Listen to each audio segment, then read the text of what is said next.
The purpose of this video is to give a brief description of who and what the Illuminati is, their plans, and their goals. Also to give a description of how the Illuminati is fulfilling biblical prophecy. Before just dismissing all of this information as just another conspiracy theory, please watch with an open mind, and pray that God will reveal the truth to you. Ephesians 6:12. For we wrestle not against flesh and blood, but against principalities, against powers, against the rulers of the darkness of this world, against spiritual wickedness in high places. The Illuminati conspiracy theory claims a super-secret society has penetrated governments, finance, science, business, and the entertainment industry with one goal in mind: world domination. For Christians, the seemingly far-fetched idea may hold a grain of truth from the book of 1 John.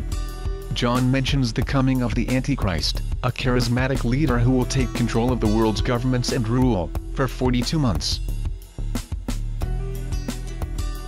Many who study Bible prophecy say the Illuminati are laying the groundwork for the Antichrist. Conspiracy theories abound. Some speculations links everything from wars to depressions, music to TV commercials to the Illuminati's overall plan to pacify people for the gradual takeover. The secret Illuminati Society was started in 1776 in Bavaria by Adam Weishaupt, a professor of canon law at the University of Ingolstadt. Weishaupt patterned his organization on the Freemasons, and some say Illuminati infiltrated that group. Revelation 3:9. Behold, I will make them of the synagogue of Satan, which say they are Jews, and are not, but do lie. Behold, I will make them to come and worship before thy feet, and to know that I have loved thee. In 1784 an act of God placed the Bavarian government in possession of evidence which proved the existence of the continuing Luciferian conspiracy. Adam Weishaupt, a Jesuit-trained professor of canon law, defected from Christianity, and embraced a Luciferian ideology while teaching in Ingolstadt University.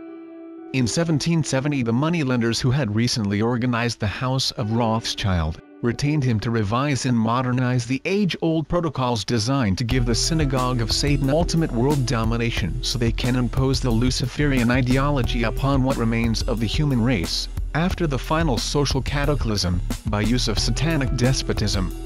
Weishaupt completed his task May 1, 1776. Jennifer, thanks. Hollywood is about to unleash another blockbuster, Angels and Demons, from the same guy who brought you the Da Vinci Code. The story exposes a secret society called the Illuminati, but this shadowy group has a very real secret that stretches all the way to Arizona. Investigative reporter Tammy Leitner brings us a story of money, murder, and mystery right here in the Valley. We are under attack from an old enemy. Fine, Professor London. The race to save the Vatican and all of humanity from the clutches of the Illuminati is great fiction on the big screen. But the powerful organization is no myth. The Illuminati do exist. Our modern Illuminati mystery brings us to the most unlikely of places, Sun City, the quintessential retirement community. And among the retirees, a man with a secret. Paul Marcinkus was once a papal guard, an archbishop, and president of the Vatican Bank. Oh no, he knew quite a bit. And what Marcinkus knew is at the center of a conspiracy theory that has endured for decades. Attorney Jonathan Levy has been locked in a legal battle with the Vatican Bank for years. He says Marcinkus is the central figure in the mysterious death of this man, Roberto Calvi. Calvi, like Marcinkus, was an Italian banker. They very well were the Illuminati, at least in Italy. Powerful people behind the scenes operating in secrecy. In 1982, Calvi was found hanged from the Blackfriars Bridge in London. It was staged to look like a suicide. Calvi was connected to the disappearance of more than $1.2 billion, much of it belonging to the Vatican and the Illuminati. Eventually, 5 people would be convicted in his murder, but Marcinkus, who was indicted, eluded questioning with help from the Vatican. Saints, sacraments. His retirement to Arizona was arranged with full diplomatic immunity granted by the church. Extradition was denied again and again, and he kept his secret, never speaking to reporters, to investigators, or members of his congregation at St. Clement of Rome in Sun City. I thought it was kind of tasteless, the way people would come up to him in the sacristy and say, yeah, what really happened back then? And he just kind of smile and change the subject. Decades of whispers were silenced forever with the death of Marcinkus in his home 3 years ago. Do you think the secret dies with him? I think he was a true foot soldier of the church, and that we'll stand a much better chance of finding out about the Kennedy assassination. We did ask the Phoenix Archdiocese to talk to us about Marcinkus, but they refused, releasing only this statement. Those priests who knew him in his retirement are not going to go on camera and speculate about rumor and innuendo that they know nothing about. And so the mystery endures. I'm Tammy. The plan required the destruction of all existing governments and religions. This objective was to be reached by dividing the masses into opposing camps in ever-increasing numbers on political, racial, social, economic and other issues. The opposing sides were then to be armed, and an incident provided which would cause them to fight and weaken themselves as they destroyed national governments and religious institutions. In 1776, Weishaupt organized the Illuminati to put the plot into execution. The word Illuminati is derived from Lucifer and means holders of the light. Using the lie that his objective was to bring about a one-world government to enable men with proven mental ability to govern the world, he recruited about 2,000 followers. These included the most intelligent men in the field of arts and letters, education, the sciences, finance and industry. He then established the lodges of the Grand Orient to be their secret headquarters. Because Britain and France were the two greatest powers at the end of the 18th century, Weishaupt ordered the Illuminati to foment the colonial wars to weaken the British Empire and organize the Great Revolution to weaken the French Empire. The latter he scheduled should start in 1789. A German author named Zwack put Weishaupt's revised version of the age-old conspiracy into book form and named it Einad Original Scripten. In 1784, a copy of this document was sent to the Illuminists Weishaupt had delegated to foment the French Revolution. The courier was struck dead by lightning as he rode through Ratisbon on his way from Frankfurt to Paris. The police found the subversive documents on his body and turned them over to the proper government authorities. After careful study of the plot, the Bavarian government ordered the police to raid Weishaupt's newly organized lodges of the Grand Orient and the homes of some of his most influential associates. Additional evidence thus obtained convinced the authorities the documents were a genuine copy of a conspiracy by which the Synagogue of Satan, who controlled the Illuminati at the top, planned to use wars and revolutions to bring about the establishment of one kind or another of a one-world government, the powers of which they intended to usurp as soon as it was established. What is at stake is more than one small country. It is a big idea, a new world order, where diverse nations are drawn together in common cause to achieve the universal aspirations of mankind: peace and security, freedom, and the rule of law. From 1945 and the end of the war through 1989 and the end of the Cold War, we had a worldview. Republican and Democratic presidents alike, from Harry Truman to George Bush, stood for freedom and stood for certain propositions that would make America strong and healthy and grow the middle class and shrink poverty and stand against communism. And after 1989, President Bush said, and it's a phrase that I often use myself, that we needed a new world order, and instead it looks like we got a lot of disorder. And we still, and after 9/11, we've been more sensitive to the disorder. When our founders declared a new order of the ages, when soldiers died in wave upon wave for a union based on liberty, when citizens marched in peaceful outrage under the banner Freedom Now. They were acting on an ancient hope that is meant to be fulfilled. The way we're going to win over the long term is not just militarily. We've got to win over hearts and minds. And what that means is we've got to invest in countries that have no educational infrastructure, have no means for young people to get ahead. We've got to give them a stake in creating the kind of world order that I think all of us would like to see. In 1785, the Bavarian government outlawed the Illuminati and closed the lodges of the Grand Orient. In 1786, they published the details of the conspiracy. The English title is The Original Writings of the Order and Sect of the Illuminati. Copies of the conspiracy were sent to the heads of church and state. The power of the Illuminati was so great that this warning was ignored, as were the warnings Christ had given the world. Jude 1:4. For there are certain men crept in unawares, who were before of old ordained to this condemnation, ungodly men, turning the grace of our God into lasciviousness, and denying the only Lord God, and our Lord Jesus Christ. The Illuminati went underground. Weishaupt instructed his Illuminists to infiltrate into the lodges of Blue Masonry and form a secret society within secret societies.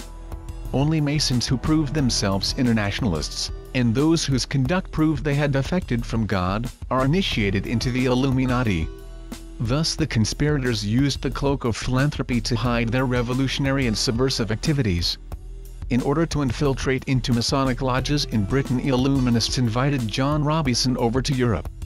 He was a high-degree Mason in the Scottish Rite Professor of Natural Philosophy at Edinburgh University, and Secretary of the Royal Society of Edinburgh. John Robison did not fall for the lie that the objective of the One-Worlders was to form a benevolent dictatorship. He kept his reactions to himself, however, and was entrusted with a copy of Weishaupt's revised conspiracy for study and safekeeping. Because the heads of church and state in France were advised to ignore the warnings given them, the revolution broke out in 1789. In order to alert other governments to their danger, in 1798 John Robison published a book, entitled Proof of a Conspiracy to Destroy All Governments and Religions. But his warnings have been ignored, as were the others. In 1829, the Illuminati held a meeting in New York which was addressed by a British Illuminist named Wright. Those in attendance were informed that the Illuminati intended to unite the nihilist and atheist groups with all other subversive organizations into an international organization to be known as communism. This destructive force was to be used to enable the Illuminati to foment future wars and revolutions. Clinton Roosevelt, a direct ancestor of FDR, Horace Greeley, and Charles Dana were appointed a committee to raise funds for this new venture. The fund they raised financed Karl Marx and Engels when they wrote Das Kapital and the Communist Manifesto in Soho, England. In 1830, Weishaupt died. He carried the deception that the Illuminati was dead to his own deathbed where, to convince his spiritual advisors, he pretended to repent and rejoin the church. According to Weishaupt's revised version of the age-old conspiracy, the Illuminati were to organize, finance, direct and control all international organizations and groups by working their agenda into executive positions at the top. Thus it was that while Karl Marx was writing the Communist Manifesto under direction of one group of Illuminists, Professor Karl Ritter of Frankfurt University was writing the antithesis under direction of another group, so that those who direct the conspiracy at the top could use the differences in these two ideologies to start dividing larger and larger numbers of the human race into opposing camps so they could be armed and then made to fight and destroy each other, together with their political and religious institutions. The work Ritter started was continued by the German so-called philosopher Friedrich Wilhelm Nietzsche, who founded Nazism. Nazism was developed into fascism and later into Nazism and used to enable the agenda of the Illuminati to foment World Wars I and II. In 1834 the Italian revolutionary leader Giuseppe Mazzini was selected by the Illuminati to be director of their revolutionary program throughout the world. He held this post until he died in 1872. In 1840, General Albert Pike was brought under the influence of Mazzini because he became a disgruntled officer when U.S. President Jefferson Davis disbanded his auxiliary Indian troops on the grounds they had committed atrocities under the cloak of legitimate warfare. Pike accepted the idea of a one-world government and ultimately became head of the Luciferian priesthood. Between 1859 and 1871, he worked out the details of a military blueprint for 3 world wars and 3 major revolutions which he considered would further the conspiracy to its final stage during the 20th century. Most of his work was done in the 13-room mansion he built in Little Rock, Arkansas, in 1840. When the Illuminati and the lodges of the Grand Orient became suspect because of Mazzini's revolutionary activities in Europe, Pike organized the new and reformed Palladian Rite. He established 3 supreme councils. One in Charleston, South Carolina, another in Rome, Italy and another in Berlin, Germany. He had Mazzini establish 23 subordinate councils in strategic locations throughout the world. These have been the secret headquarters of the world revolutionary movement ever since. Long before Marconi invented wireless radio, the scientists who were of the Illuminati had made it possible for Pike and the heads of his councils to communicate secretly. It was the discovery of this secret that enabled intelligence officers to understand how apparently unrelated incidents took place simultaneously throughout the world, which aggravated a situation and developed into a war or revolution.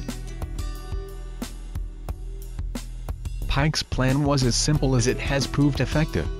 He required that communism, Nazism, political Zionism, and other international movements be organized and used to foment the 3 global wars and 3 major revolutions. The First World War was to be fought so as to enable the Illuminati to overthrow the powers of the Tsars in Russia and turn that country into the stronghold of atheistic communism. The differences stirred up by a junta of the Illuminati between the British and German empires were to be used to foment this war. After the war ended, communism was to be built up and used to destroy other governments and weaken religions. Fascists and political Zionists. This war was to be fought so that Nazism would be destroyed and the power of political Zionism increased so that the sovereign state of Israel could be established in Palestine. During World War II, international communism was to be built up until it equaled in strength that of united Christendom. At this point it was to be contained and kept in check until required for the final social cataclysm. Can any informed person deny Roosevelt and Churchill did not put this policy into effect? On August 15, 1871, Pike told Mazzini that after World War III is ended, those who aspire to undisputed world domination will provoke the greatest social cataclysm the world has ever known. We quote his own written words taken from the letter catalogued in the British Museum Library, London, England. The Third World War must be fomented by taking advantage of the differences caused by the agents of the Illuminati between the political Zionists and the leaders of Islamic world. The war must be conducted in such a way that Islam, the Muslim Arabic world, and political Zionism, the State of Israel, mutually destroy each other. Meanwhile, the other nations, once more divided on this issue, will be constrained to fight to the point of complete physical, moral, spiritual and economical exhaustion. We shall unleash the nihilists and the atheists, and we shall provoke a formidable social cataclysm which in all its horror will show clearly to the nations the effect of absolute atheism, origin of savagery and of the most bloody turmoil. Then everywhere, the citizens, obliged to defend themselves against the world minority of revolutionaries, will exterminate those destroyers of civilization, and the multitude, disillusioned with Christianity, whose deistic spirits will from that moment be without compass or direction, anxious for an ideal, but without knowing where to render its adoration, will receive the true light through the universal manifestation of the pure doctrine of Lucifer, brought finally out in the public view. This manifestation will result from the general reactionary movement which will follow the destruction of Christianity and atheism, both conquered and exterminated at the same time.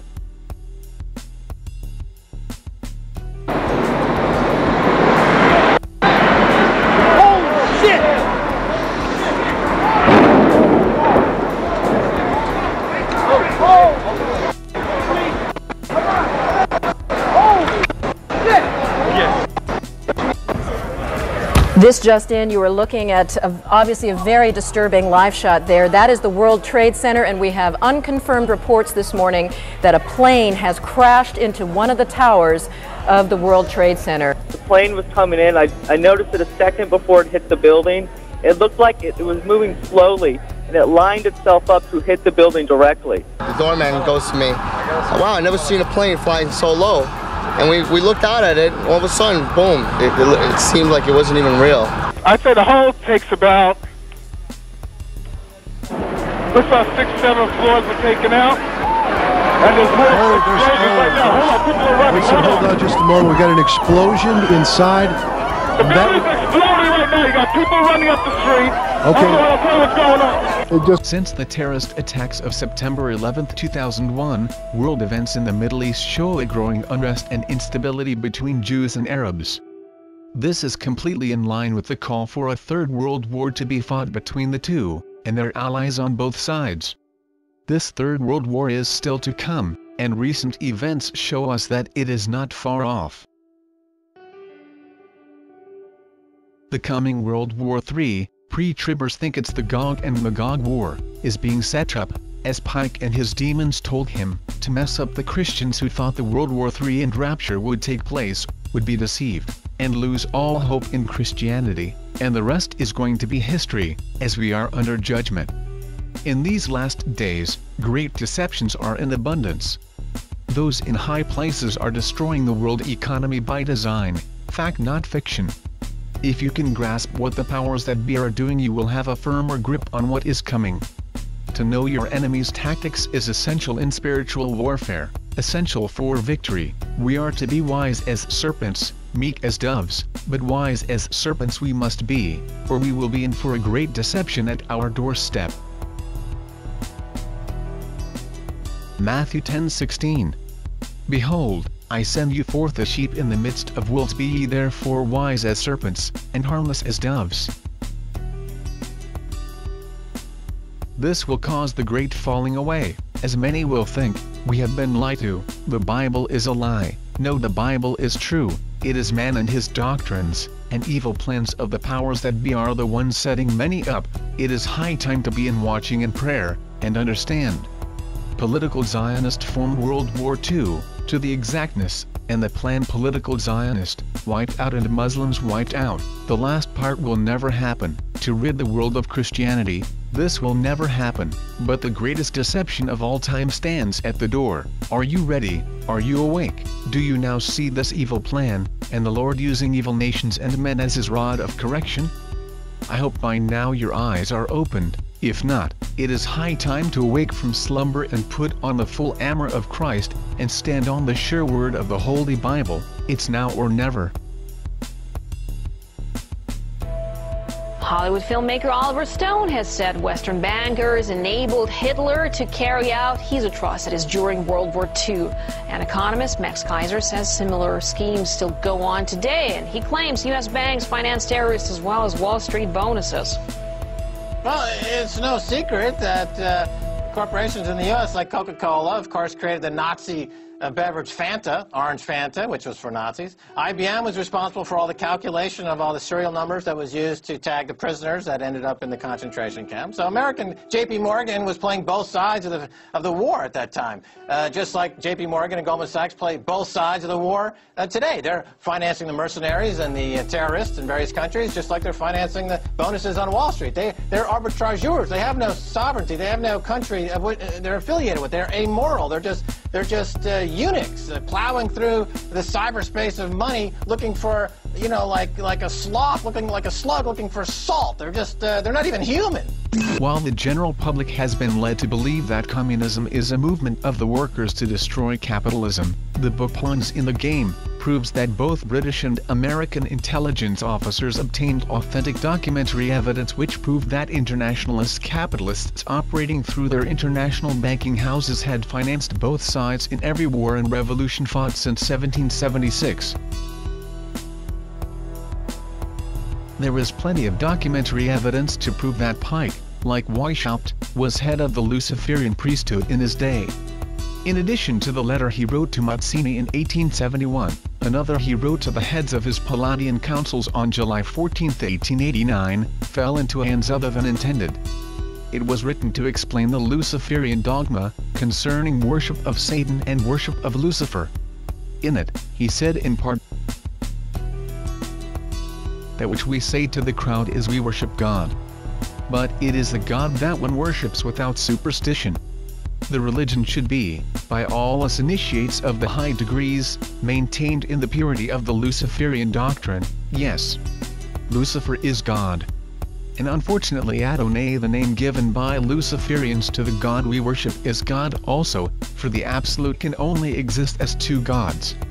Thus, the doctrine of Satanism is a heresy, and the true and pure philosophical religion is the belief in Lucifer, the equal of Adonai. But Lucifer, God of light and God of good, is struggling for humanity against Adonai, the God of darkness and evil."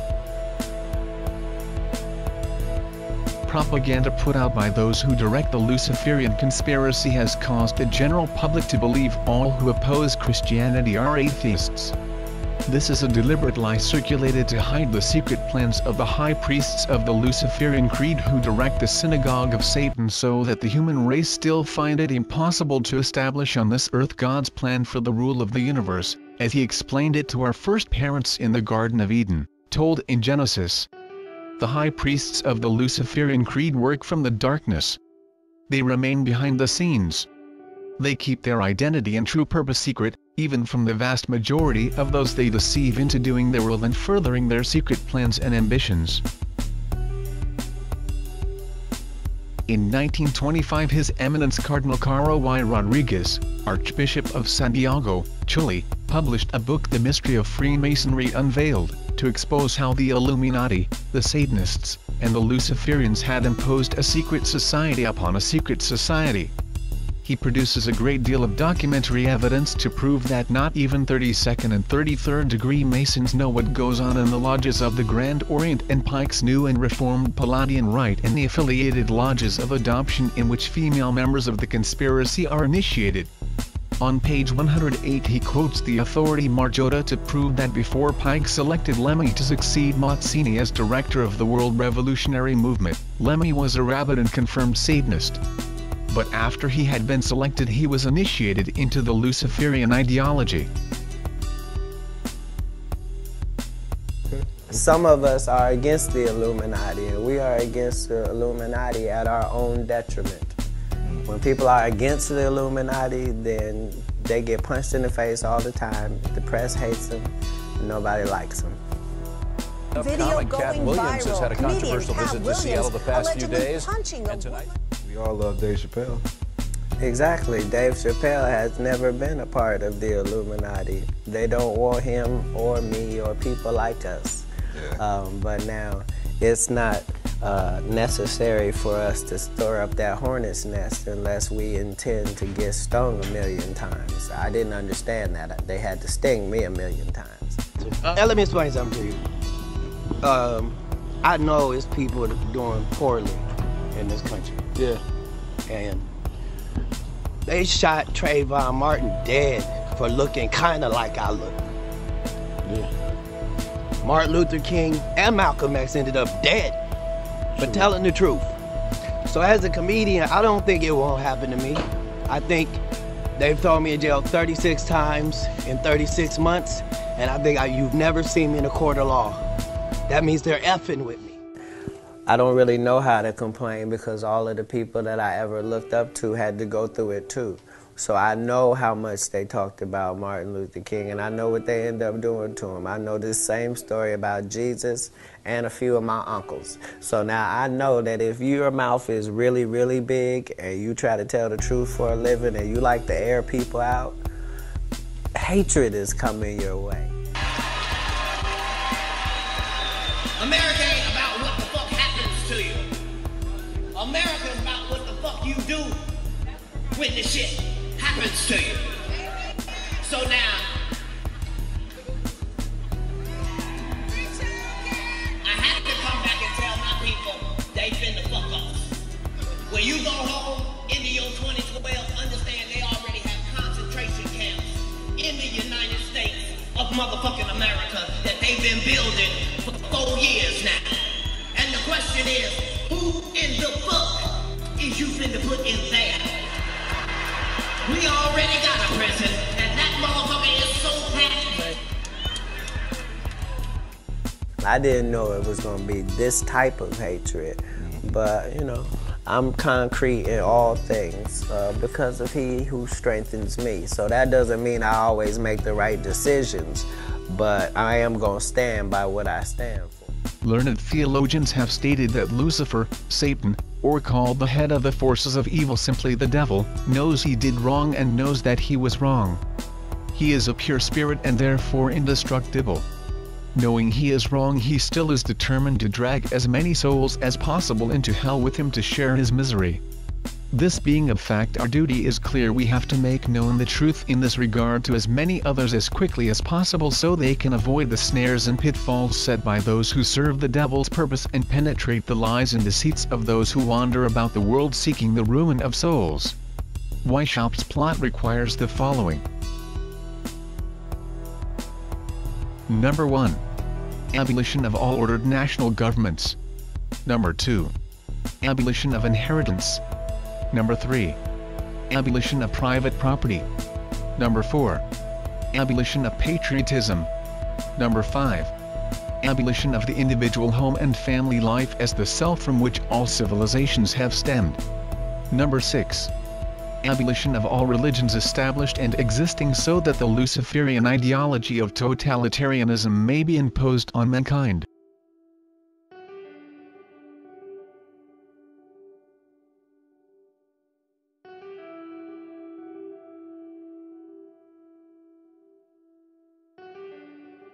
The Bilderberg Group. A yearly secret meeting of the world's leading politicians, media moguls, business titans, bankers, and royalty, who discuss and dispense their agenda for the coming months and years. According to a report in WorldNet Daily, some of the richest men and women in the world met secretly in New York recently.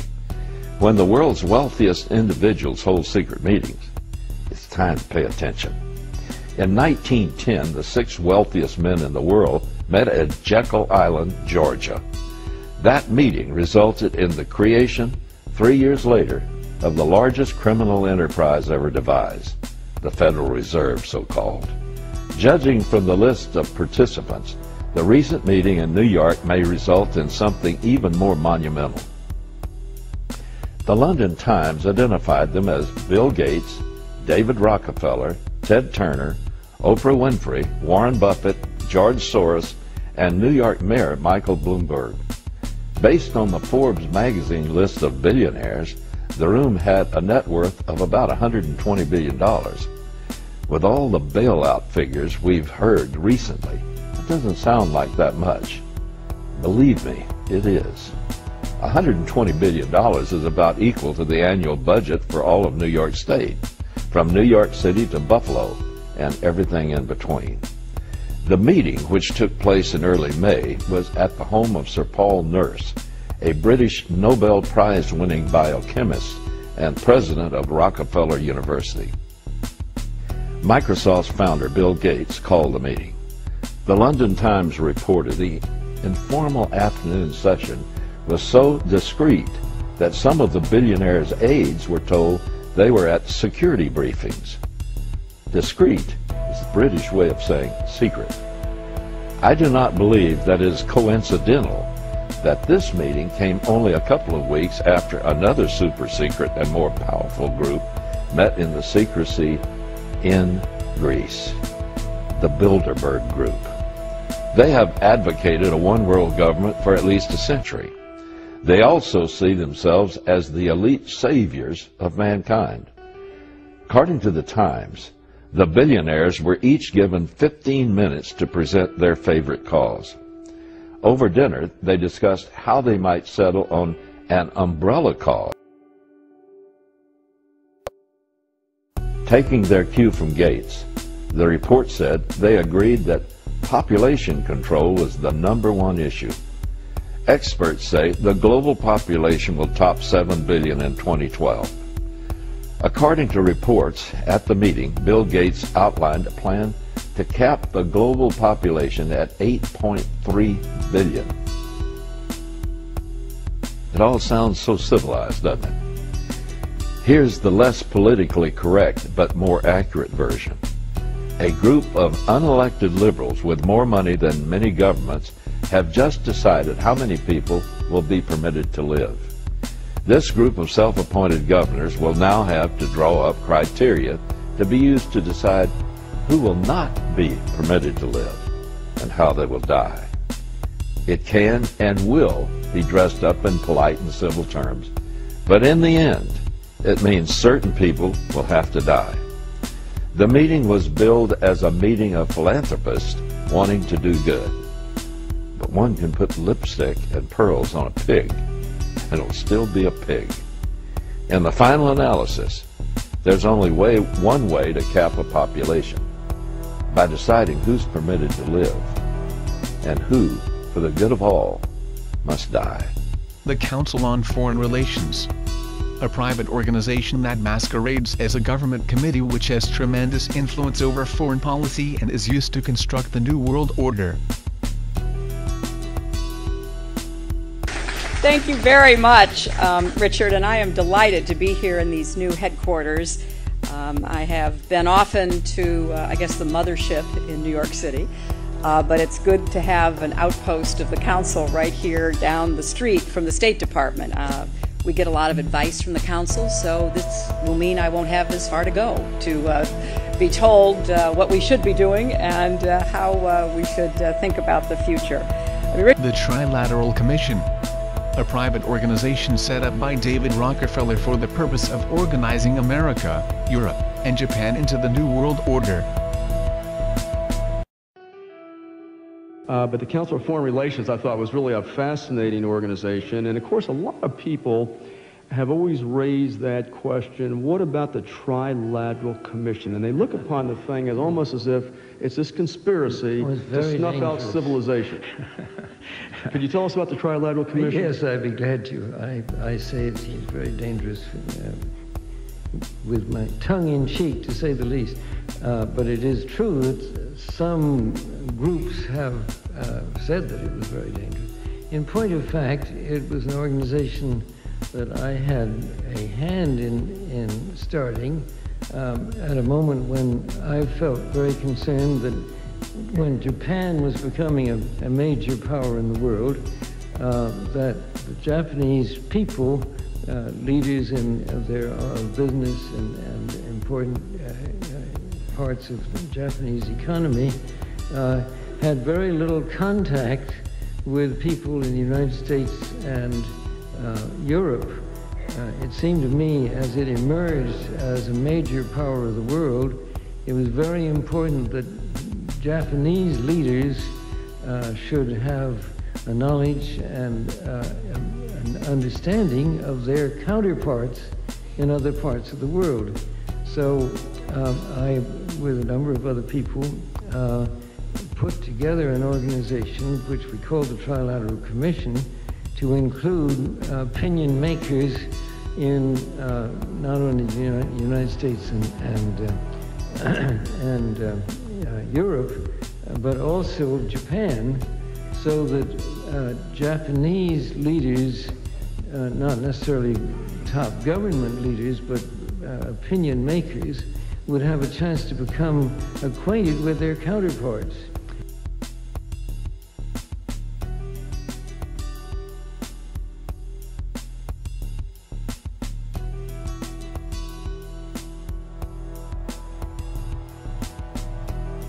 The Bohemian Grove, a secluded 2,700-acre redwood forest in Northern California where members meet every July to have private discussions of the next year's events, and participate in a human sacrifice ritual to Moloch using a life-size effigy.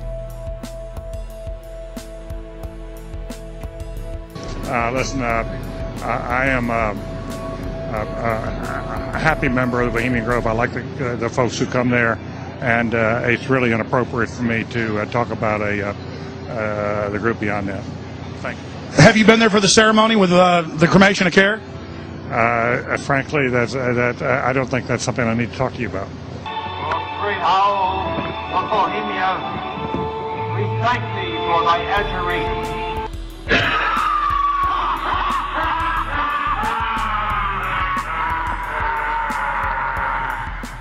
Have you been there for the ceremony with the cremation of care? Frankly, I don't think that's something I need to talk to you about. Really? That's right. Well, I'm Alex Jones, and I snuck in there in 2000. I'm the guy that blew it wide open and got the video. It's been on national TV. Well, I disrespect you for that. You do? I do. But there's a lot of big public officials going in there. Don't we deserve to know? You took I don't know anything about you, and I don't know anything about your film. But if you go in there with an understanding, you violated that understanding by releasing that film, and I don't respect you for that. Really? But we have public officials there. I'm sorry, you took an understanding when you went in there that you would not do that film. And did you have an understanding when you went in there? No. Did you crash it? Yes. Yeah, and it has no trespassing signs there too, doesn't it? No, they put them up after. Oh, I'm sorry. I'm sorry, sir. I've been there before. I know what the circumstances are, and I'm sorry you violated the understandings. That was not a gentlemanly thing to do. But what about the ritual? Is the ritual gentlemanly?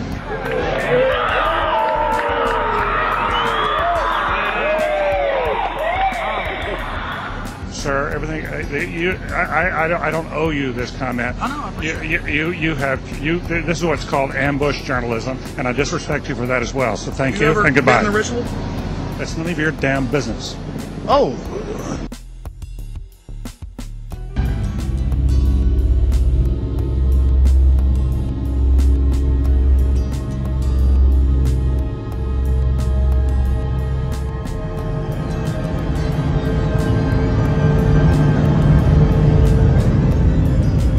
The Federal Reserve, a private bank that most Americans think is a government agency simply because of its name. The bank controls the money supply, interest rates, and loans money to the federal government for interest. At least you're getting back to the point where you can start to look at fundamentals, and that's good news. What happened? I think you're in a liquidation phase. I think Kirsten had it exactly right. I think there's a bunch of wrong-footed moves by Hank Paulson and the Illuminati of the country, if you will, and I think we're paying for it right now. What? Freemasonry, a fairly well-known global secret society in the form of a men's fraternity which is harmless on the lower levels, but within the cloak of secrecy at the top, members are intimately involved with nefarious occult activities and worship Lucifer. Lucifer, what is your problem? Just that, sir. Okay. I'm a Christian, sir. I'm pure and virtuous and wholesome and innocent. How can you say anything bad about me? Sir, you need to be born again. I am born again. Now, did you just say that you were Lucifer? I am Lucifer. Okay, define Lucifer for me. Pure, virtuous, wholesome, innocent individual that's out to help people. Lucifer is? Yeah. Say that again. Lucifer is a pure, holy... Virtuous. Virtuous. Now, is he the Lucifer that God created? That's the same one. Oh, man, this is great. I'm going to put this on the internet. Oh, Amen. God bless you, Amen. brother. Because that's exactly what the Shriners and Masons teach, is that Lucifer is light. No. And you're about confirming those hospitals? You know what, sir? Jesus said, many will say to me on that day, Lord, Lord, we did not do these good deeds in your name. And you'll say, away from me, you workers of iniquity. I never knew you. Jesus said it? In Matthew chapter 5. So you're a Christian and you don't know that. Actually, no, I really am. You are. Because I'm pure and virtuous. You're pure and virtuous, okay. Yeah. Mm-hmm. In other words, you're perfect without Jesus, right? No. Okay, tell me about Jesus. Who is Jesus? Well, he's my leader. Is he the Son of God? Yes, he is. Is he the only worshipful master? Yes. Have you ever been called worshipful master? No, because I've just been too busy. I've been working. Working? Been working to help people. What like kind you. of work? Okay. Get out of here. See, this is what a Mason confesses, is that Lucifer is light. You heard it? Skull and Bones, an elite fraternity at Yale University in Connecticut which chooses 15 new members each year and inducts them into the Illuminati with satanic rituals and pretend human sacrifices. This evening, getting under the skin of the Ivy League, those 8 old, definitely distinguished colleges that are known for their ivy-covered buildings and their sometimes superior attitudes to other colleges and universities, which often gets under the skin of people who went elsewhere. Yale University is 300 years old this year, and were you to visit its campus, you would see that it still has exotic clubhouses, which look like tombs where Yale's legendary secret societies meet. Their prestige and importance have largely evaporated, but the rituals are still a secret. And so when we heard that some enterprising characters had managed to spy on the famous Skull and Bones Society, well, we couldn't resist. Here's ABC's Dan Harris. The videotape provides a grainy glimpse into what appear to be the initiation rituals of a secret society that's been around since 1832, whose members have gone on to be leaders of Wall Street and the White House, the Senate and the Supreme Court.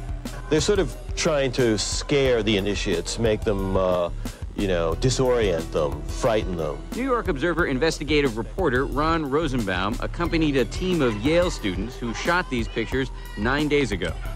Rosenbaum's curiosity about Skull and Bones was permanently piqued when, as a classmate of George W. Bush, he lived right next to the Tomb, the group's heavily fortified home. From their perch, Rosenbaum and his cohorts taped the Tomb's courtyard. What they captured, they say, was initiates, known as neophytes, being forced to kiss a skull, then members performing a mock killing. It may look like your average fraternity nonsense, but Rosenbaum says it's not. Even though it may seem silly to us, it seems to mean something to them, and you can't argue with the success of Skull and Bones. True. Famous alums include senators, John Kerry and John Chafee, to name two, cabinet secretaries, such as Averell Harriman, and 3 presidents, William Taft, George Bush, and George W. Bush, who's been reluctant to talk about Skull and Bones. Does it still exist? The thing is so secret, I'm not even sure it still exists.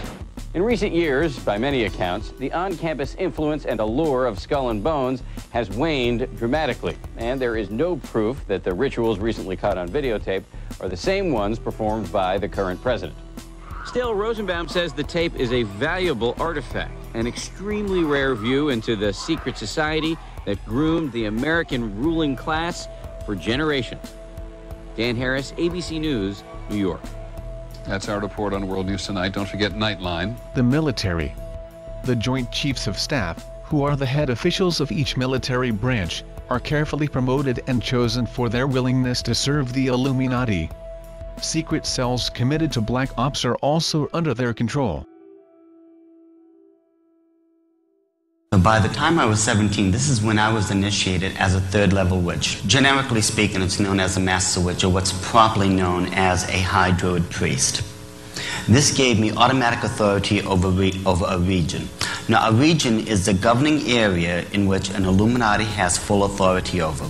In this particular region, we had over 1,000 Illuminists within it. A year later, under orders from my bosses, and I'm going to tell you right now, I was under orders. This was not my decision. I joined the United States Army. There was an ongoing plan since the mid-60s in which the Illuminati were infiltrating military bases throughout the world. The reason they were doing this is because they wanted to gain access and control over all the forts throughout the world. Now, if you can gain access, of course, to these soldiers, let's say you set up a coven at a particular base. You recruit the people from communications, from supply, wherever. If these people are in, and they're one of you, well, because they're one of you, you have access to what they have access to. And we're talking about some very high-level secrets now. But because they were one of us, they would just bring all this stuff over to us upon demand. The Vatican. Once seen as the enemy of the Illuminati, the leadership within the Catholic Church and the secret of Jesuits have been working hand in hand with them for many years. The Pope could one day be the false prophet talked about in the Bible who will tell the world that the Antichrist is the return of Jesus. Vatican calls for Central World Bank to be set up. Pontifical Council for Justice and Peace in a document called Towards Reforming the International Financial and Monetary Systems in the Context of a Global Public Authority.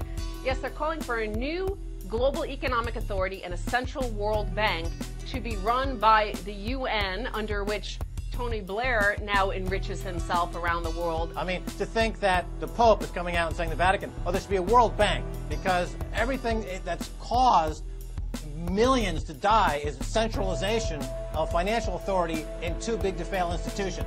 So here you have the Vatican saying, let's create an even bigger too big to fail institution to create more murder, more assassinations, more war. This guy is completely inconsistent with anything that philosophically or theologically speaking that he says he represents. There's no connection. And CNBC Max here says it should be music to the ears of Occupy Wall Street demonstrators and similar movements around the world who have protested against the economic downturn. First of all, we are not protesting against the economic downturn. We are protesting fraud, against banking fraud. Occupy Vatican! Occupy Vatican! It's a global insurrection against banker occupation. We're not saying who cares if the economic downturn. This is economic collapse caused by financial fraud unchecked. Yeah, plus the Vatican Bank is one of the most corrupt banks in the world. It's as corrupt as Goldman Sachs and JP Morgan. It's as corrupt as HSBC. It's as corrupt as any big bank. Well, I think he was concerned about Steven Schwartzman and Lloyd Blankfein getting in on. Blankfein said he's doing God's work. Yeah. Pope's like, no, wait a minute. I got the big hat.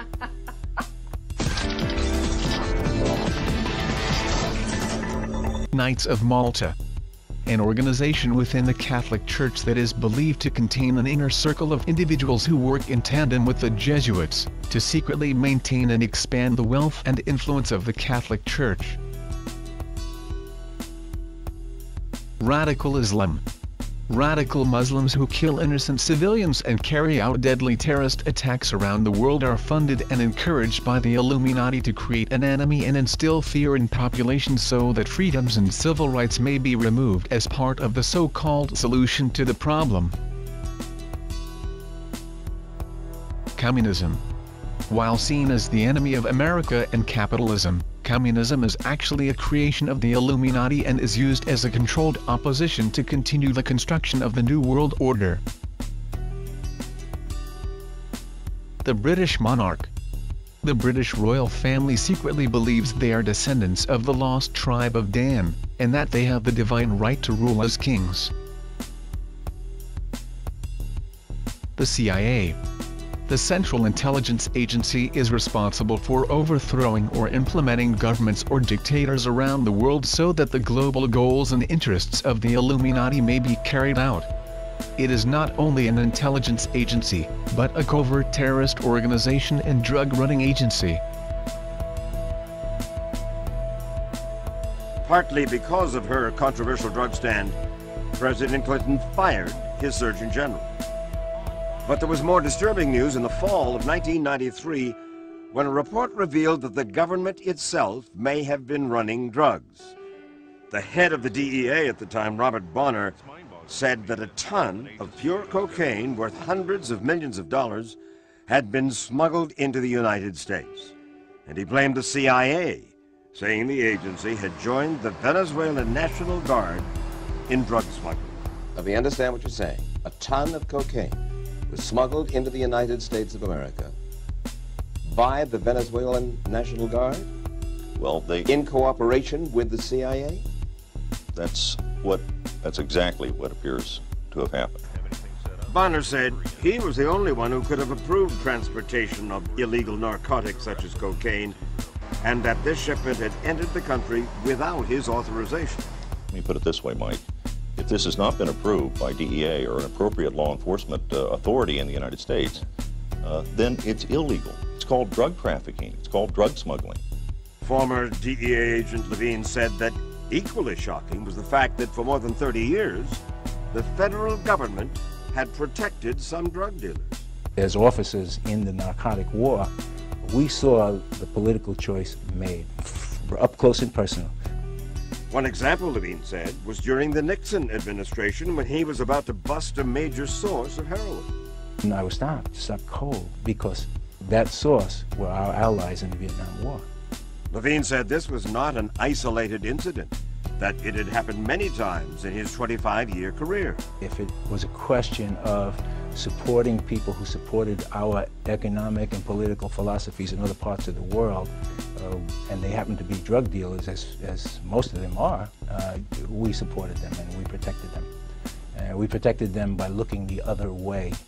And the drug dealers had another ally in the war: money. That it has a corrupting effect whose tentacle. The NSA, the National Security Agency, built and maintains Echelon, the most sophisticated spy system ever created. Every form of electronic communication is monitored or recorded. Keywords, voice prints, and specific phone numbers are tagged and intercepted among the billions of communications around the globe. The FBI infrastructure and manpower is used to obtain wiretaps on politicians, activists, and whistleblowers, which are then used for blackmail purposes so these individuals can be controlled, contained, or eliminated. The DEA. While most people who work in the Drug Enforcement Agency are trying to reduce illegal drugs on the streets, there is an inner circle who work hand in hand with drug cartels to import drugs and launder money. Pharmaceuticals.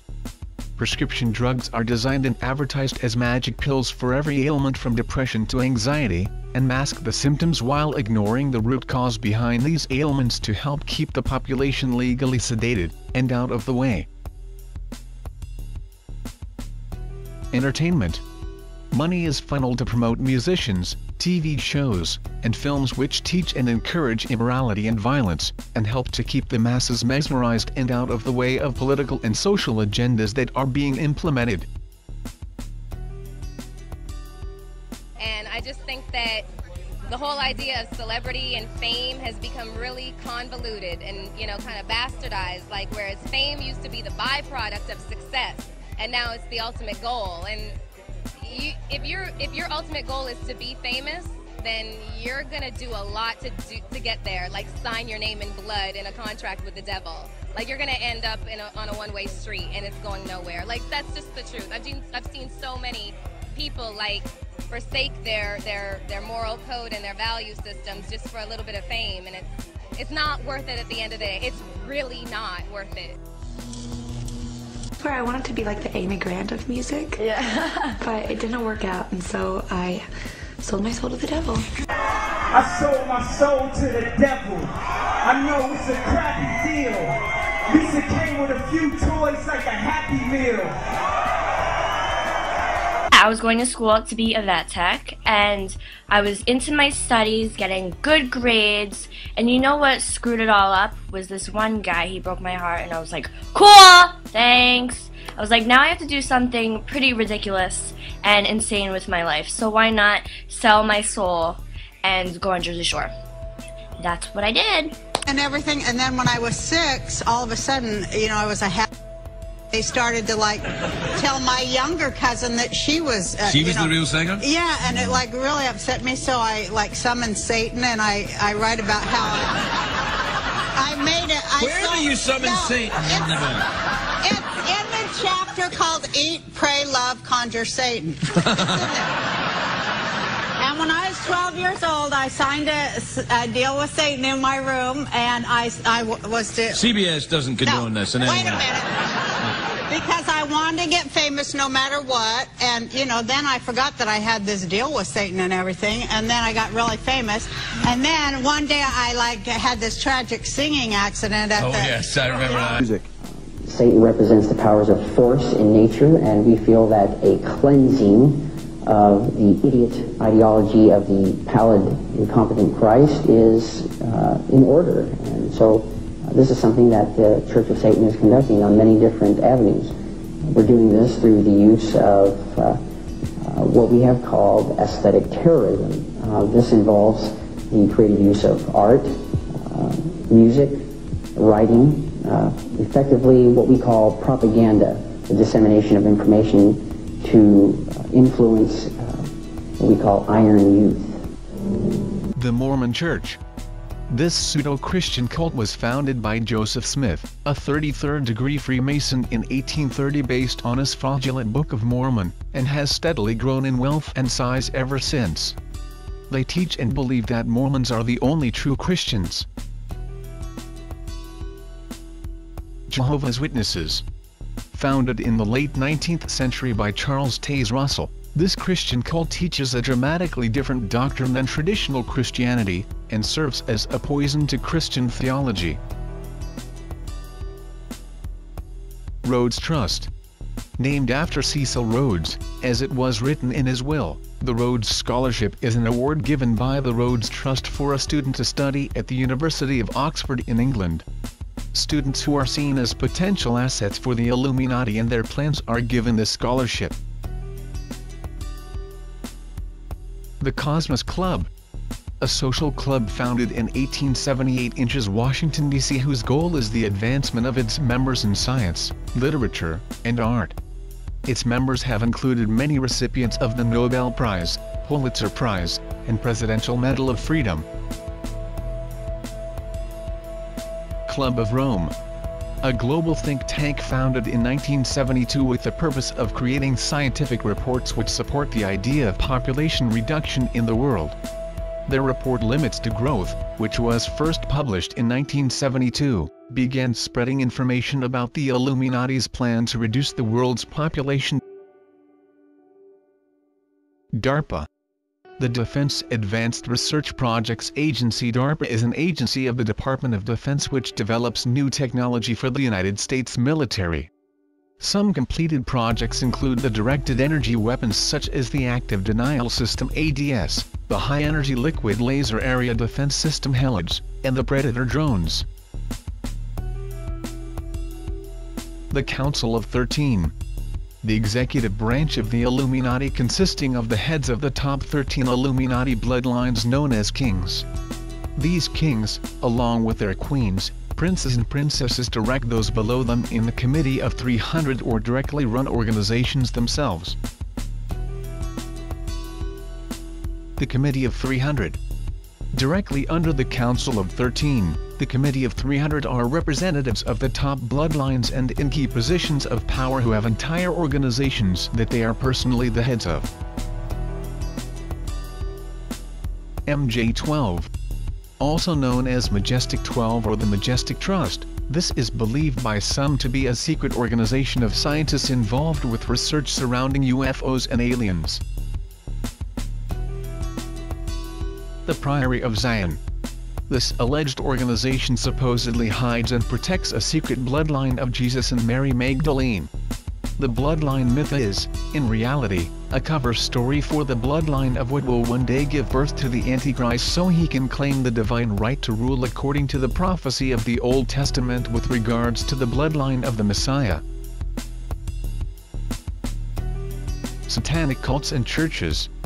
Organizations like the Church of Satan, the Temple of Set, the Brotherhood of Saturn, the Order of the Golden Dawn, and the Ordo Templi Orientis OTO, act as recruiting grounds for entry-level occultism. United Nations. Founded in 1945 after World War II under the premise to prevent war between nations, the UN's formation began the framework for the New World Order superstate. Founder Ted Turner, and joining us, the president of Turner's UN Foundation, former Senator Tim Wirth. Welcome to you, Tim. Pretty extraordinary thing to have done, to give $1 billion of your own money away, right? Well, what it did is, it more than just itself, it set a precedent for so many other people to give money while they're young and vibrant and alive and not after they die. I mean, look at what Gates has done, what Buffett's done, and all of the big giving that's now occurring from people. Ted was the first, and I can brag on that. You know, getting Forbes magazine to make a list of who are the biggest donors, not just who are the richest people, but who are the biggest donors, who's being the most generous, who's contributing back, other than the sort of safe churches and universities and so on, who's really working on the basic issues of our country and the world.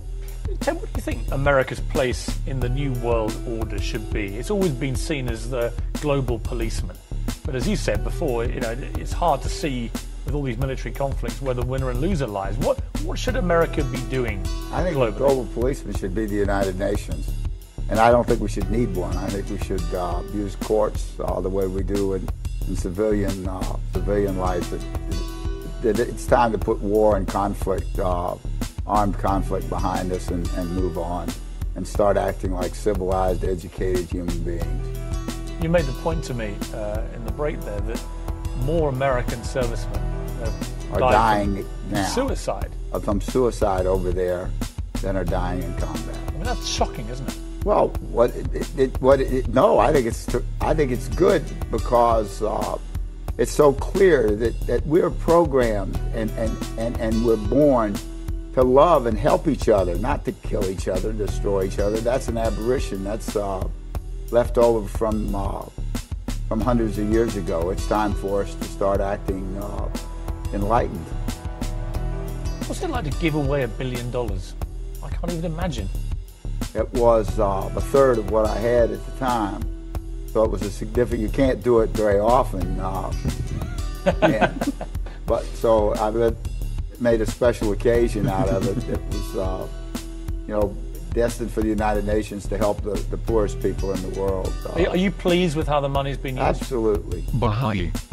The Baha'i faith is a religious movement started in 19th century Persia with an estimated 5 to 6 million followers in more than 200 countries and territories. The teachings emphasize unifying the major world religions. Rosicrucians, an Enlightenment group dating back to the 1400s. While currently not a very powerful organization, the teachings within Rosicrucianism and the activities of its members were important aids in the Enlightenment era and the overthrow of the Catholic Church's rule. Monopoly corporations. For generations, the Illuminati has created and maintained businesses which form monopolies that are relied upon by populations. Oil companies such as Shell Oil, British Petroleum, ExxonMobil, and others have been their primary cash cows aside from banking. De Beers Diamonds and Monsanto are examples from other industries. KGB. The Russian Secret Service, which operates as an organized crime network and controls Russian leadership, illegal weapons sales, drug running, money laundering, assassinations, and political kingpins. MI5 and MI6. Just like all law enforcement branches and intelligence agencies in America have Illuminati handlers at the highest levels, the same is true for British MI5, which is equivalent to the FBI, and MI6, which is equivalent to the CIA. FEMA. The Federal Emergency Management Agency gives the President of the United States sweeping powers that in a declared emergency can be used to place citizens in detention centers or prison camps. Police and military are also given authority to walk door to door in communities and confiscate guns from registered gun owners who are law-abiding citizens. Insider documents recently obtained by InfoWars reveal the current and ongoing operations to staff FEMA and U.S. Army camps inside the U.S. According to our sources, KBR is contracting services for temporary fencing and barricades, along with other services required for temporary emergency environment camps. They're to be located in 5 regions of the United States. Defense Authorization Act, which allows indefinite detention of American citizens. All this at a time when economic conditions and mass has patiently put into place the crucial elements of its police-state grid and plan for the internment of political enemies. Live. As the Department of Homeland Security and establishment media keep telling us, the next terror event will be on American soil and carried out by domestic patriot political groups, not Al-Qaeda. The FBI and the CIA have a long history of creating domestic terrorists, patsies, and shifting the blame over to their political enemies. It's all there. All the government documents, all the government admissions, a civilian inmate labor camp program run by the Army, where they're at, all the details down to how they're going to break the families up and where the children go and the forced inoculations and everything. I mean, it just boggles the mind that all of this is happening. The fact that detention camps are being constructed inside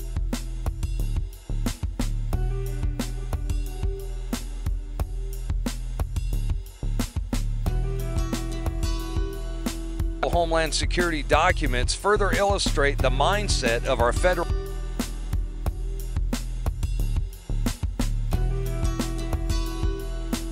as potential terrorists, by default creating an entire nation of radicals and revolutionaries, where everyone is a suspect, equally guilty until proven.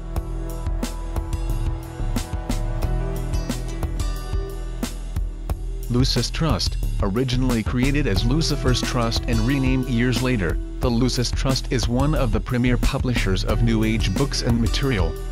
Its headquarters is located on Wall Street in New York City, just blocks away from the New York Stock Exchange. One of the most famous books from the company is Alice Bailey's Externalization of the Hierarchy, which is mandatory reading for all Illuminati members. Various other private organizations or secret societies masquerading as college fraternities exist as both recruiting grounds for Illuminati supporters, and as a private environment where networking may take place between elite businessmen, politicians, and royalty. There are several other Illuminati-controlled organizations. If you would like to know more about them, then please do your own research. 2 Thessalonians chapter 2 verses 7 through 10. For the mystery of iniquity doth already work, only he who now letteth will let, until he be taken out of the way. And then shall that wicked be revealed, whom the Lord shall consume with the spirit of his mouth, and shall destroy with the brightness of his coming, even him, whose coming is after the working of Satan with all power and signs and lying wonders, and with all deceivableness of unrighteousness in them that perish. Because they received not the love of the truth, that they might be saved. Even though there is a grand plan to merge all the countries into a one-world government, it cannot succeed without God's permission.